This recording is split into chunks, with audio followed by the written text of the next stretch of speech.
সিলেট ভোলাগঞ্জ মহাসড়ক উপচে তীব্র বেগে পানি ঢুকছে। উজানি ঢলে একের পর এক তলিয়ে যাচ্ছে সিলেটের বিভিন্ন উপজেলা। গ্রাম ছেড়ে লোকজন আশ্রয়ের খোঁজে ছুটছে। গবাদি পশুর জায়গা হয়েছে মহাসড়কে।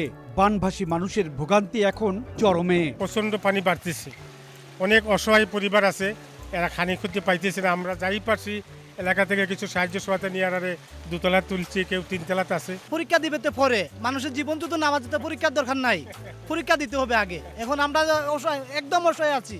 আমরা কেউ কোনো কিছু দেখে না। এই স্কুলটা দিলে মনে হয় মানে 200-250-300 মানুষ এখানে থাকতে পারে। এমন পরিস্থিতিতে আগামী রোববার থেকে অনুষ্ঠেয় এসএসসি পরীক্ষা পেছানোর দাবি শিক্ষার্থী ও অভিভাবকের। আমরা তো বন্যার জন্য কিছু পড়তে পারতেছি না, আমাদের বাসার মধ্যে আশ্রয় নিয়েছে অনেকেই। পানির জন্য তো বই খাতা নিয়ে সবারই দৌড়াদৌড়ি। এখন সবকিছু মিলে আমরা চাচ্ছি যে পরীক্ষাটা একটু পিছানো হোক। এসএসসি পরীক্ষাটা এখন না দিয়ে মানুষের বাঁচার জন্য ওই হাই স্কুলটাকে ওপেন করে রাখা হোক।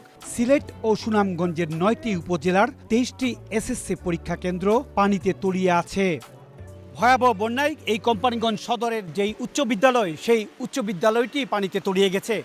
আগামী রোববার থেকে যে এসএসসি পরীক্ষা শুরু হচ্ছে, এই